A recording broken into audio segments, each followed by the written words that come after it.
Hello everybody and welcome to the very first episode of OARS, an acronym for Overanalyzing Random Stuff. And today, we're talking about the topic of Calvin and Hobbes in an ongoing debate that has been raging since the first comic strip of Calvin and Hobbes ever came out.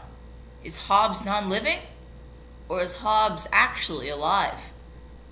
Well, as they all say, knowing is half the battle, and as this has been an ongoing debate, sides 1 and 2 are very evenly. It's like, it's pretty much more like this. Almost everyone agrees on one side, and I'm all alone. I'm that little white pawn that you see in the side. Yeah, it's kind of sad because everybody else just jumps to conclusions so early, but I'm going to prove everybody wrong by doing what I do best, and hence the name of this show, Overanalyzing. Well, let's get to know the other side's point of view and see how they think. They think that Hobbes is dead, and there's no doubt about it. This is what's really happening in the Calvin world. See how Hobbes here, and here isn't even alive at all. It's just a stuffed animal. And that this right here, the original strip, is just a fabric of Calvin's imagination. And even in one of the strips themselves, Hobbes is depicted as a stuffed animal. Even right in front of Calvin too, which only proves how dead Hobbes really is.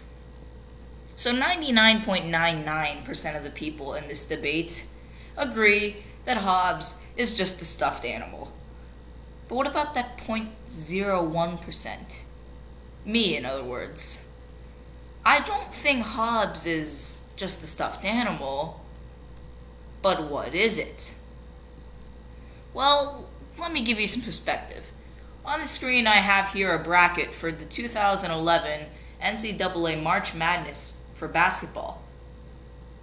There's only one winner per game, and there's 32 games in all in the first round, and in every match there's 2 teams. Only one of them can win, though, so we take that as a 1/2 and make that 0.5.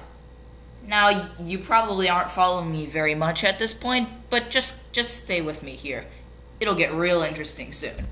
And like I said before, there are 32 matches, so we take 0.5 and multiply it to the 32nd power. That would give us this monstrosity.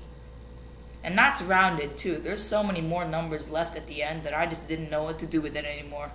But anyway, now we're going to take 1 and divide it by this number to get a whopping 4,294,967,363.4. What does that mean? Well, congratulations, NCAA. Every year in the first round of your tournament, that's exactly how many universes you created according to the Many Worlds interpretation. The Many Worlds interpretation basically says that anything that could happen has happened. Consider the following. Let's say you wanted to wear a blue shirt or a red shirt this morning. You couldn't decide. This is you in the morning at the bottom. Going to the left, you wore a red shirt, and going to the right, you wore a blue.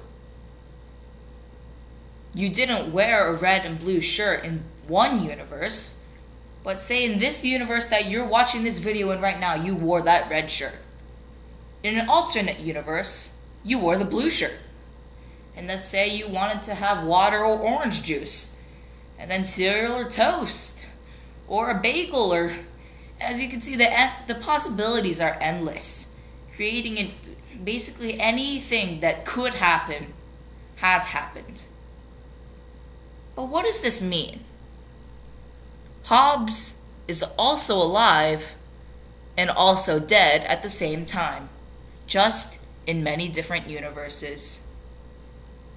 But let's take this a bit farther, shall we?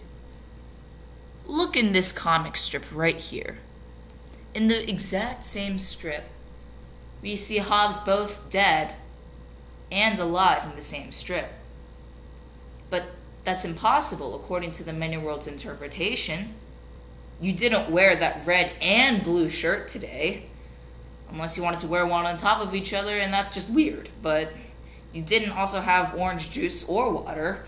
you didn't have toast and a bagel. Once you have a really huge appetite, and those tight 2 shirts are really not going to work out for you. But you get the point. No 2 things can happen at the same time. So what does this mean? We see here just Calvin being an ordinary guy. But is that all? Is Calvin more than just an ordinary little kid? Or is he something more?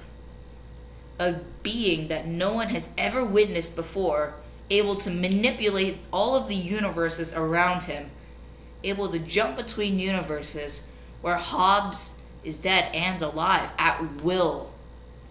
With this kind of power, well, Calvin always complains about him not getting what he wanted. If he could take control of this power, he could do whatever he wanted. He could literally jump between universes and say his dad's lecturing him again. He could just jump into a different universe where he decided to pull off another prank and his dad would never know. His dad would never know. And he would just be free to do whatever he wanted. He could get away with anything. He would be the king of the universe.